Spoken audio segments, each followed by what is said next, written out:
We're going to be responding to Ray J and Princess Love. They've been going viral lately because Princess Love decided to engage in some threesome activities, hoping that that would reduce his cheating ways, but apparently not. So we're just going to listen to a clip.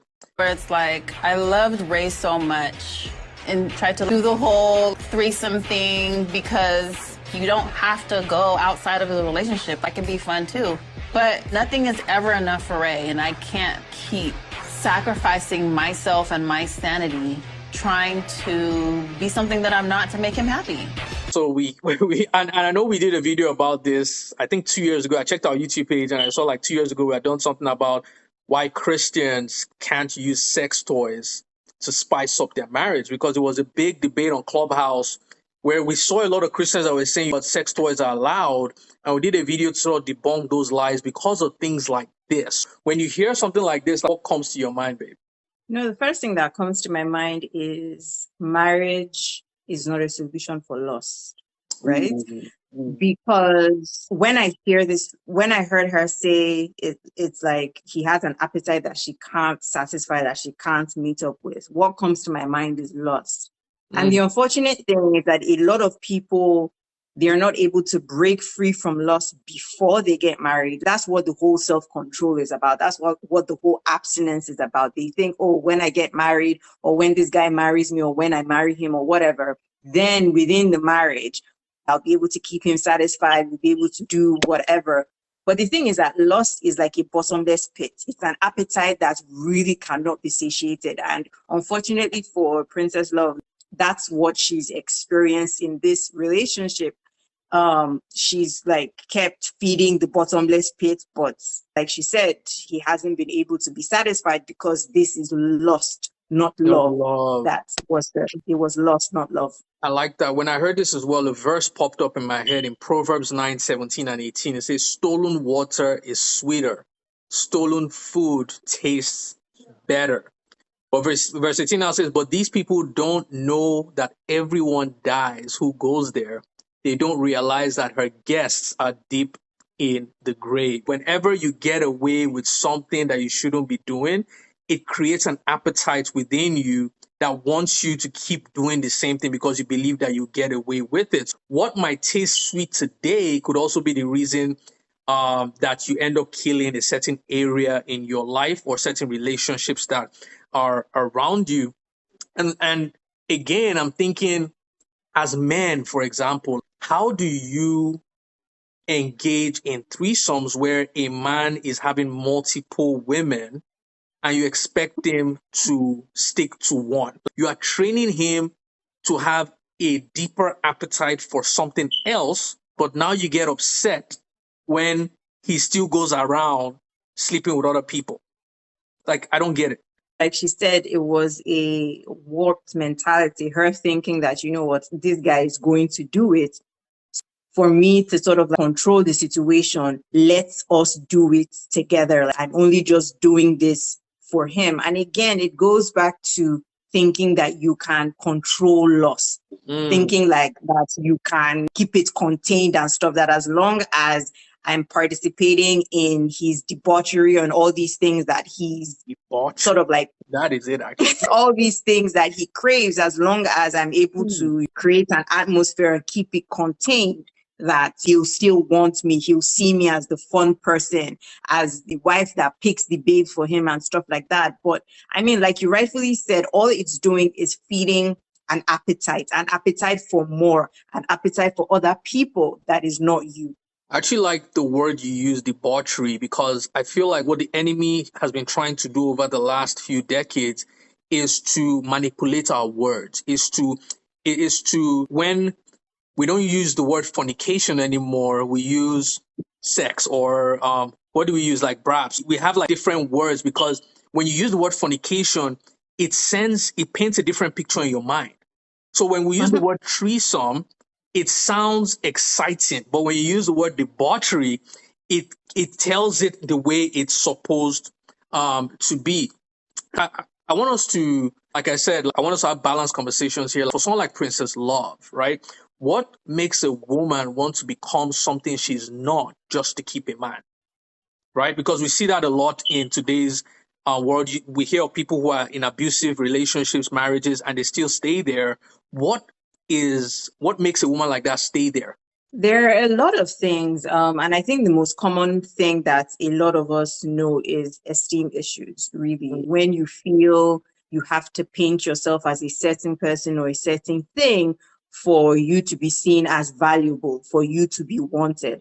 And of course, we know, like, with the increase in information out there, more psychological information, we know that a lot of these things stem from a place of deep-rooted trauma from childhood and all of that. But I guess what I'm trying to say is, in summary, I think the major thing would definitely be self-esteem issues. And one of the reasons why I say that is because in the entire clip, a part of what we didn't see is he told her, stop acting like you don't know who you are. Right? Stop acting like you don't know who you are. And to me, he saw her as something. And it was when we were having a conversation earlier that you actually brought up the fact that she was a stripper before they got married.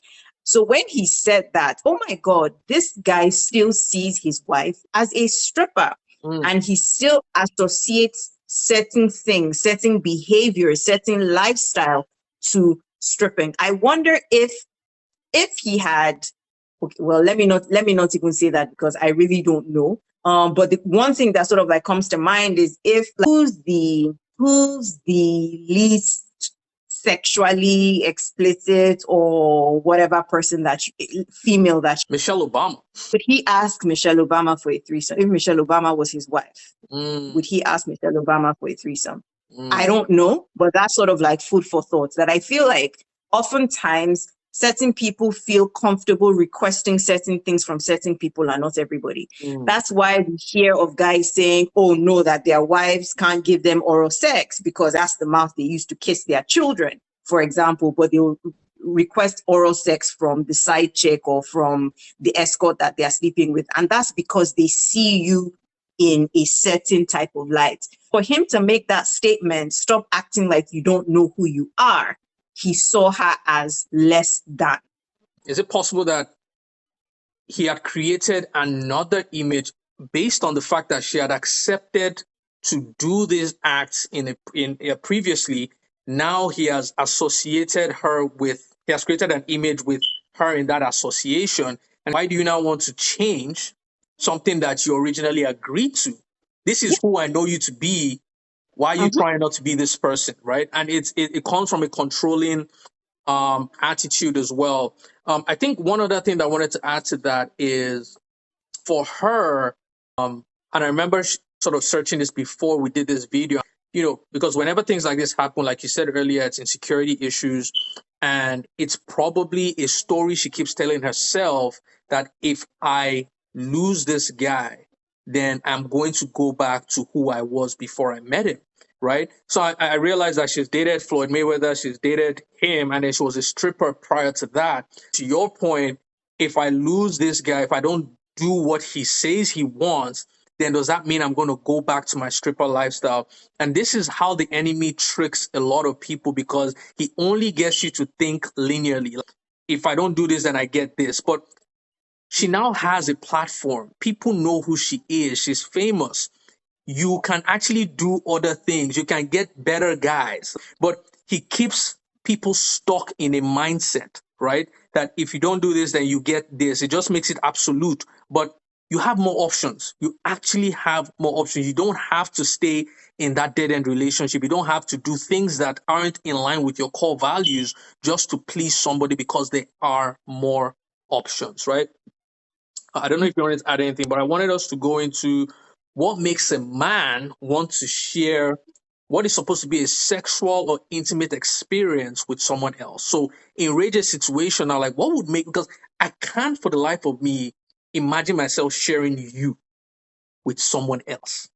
But when a guy decides to do something like this, we understand from psychology and neuroscience that there's something that has created this desire. I think for me, and the perfect illustration would be whenever we go, the last time I went to Burger King, right? And we saw a lot of options. we were just thinking like we're having a lot of FOMO. We're like, if we pick this one, then what if this one would have been better?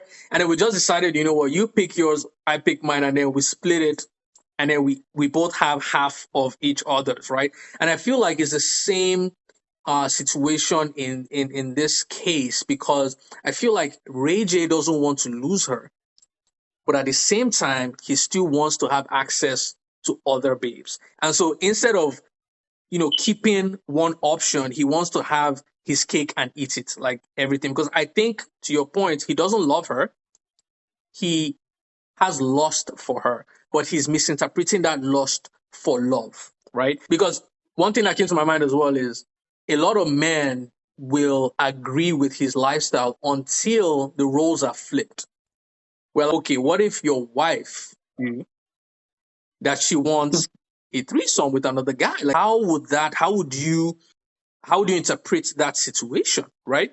And it's only when it comes home like that that people are able to then be objective. But prior to that, everybody's going from their feelings. Oh, I want to be satisfied, or this is what I like, or things like that. Another thing is pornography. A lot of men are dealing with pornography, and they get these desires from what they've seen in all these pornographic videos, right? And so we're not trying to replicate the same thing into our marriages, not realizing that it didn't work for the people in the pornographic video, because all they showed us was just a snapshot, like a 30-minute clip, but it didn't show us the consequences of their actions. Guys, like, what do you think? What are your thoughts on this video? Do you think it's possible from a Christian perspective? Obviously, we're coming from a Christian perspective. We don't believe in things like this. We did a video on can Christians use sex toys to spice up their marriages? And from this video, you can tell that when you add one spice is never going to be enough. You're always going to have to keep adding spices, right? Lust, like OG said, cannot be satisfied. It is a bottomless pit. And so what are your thoughts on this video? Like, what do you think? Would like to hear what you think in the comment section. See you guys in a bit.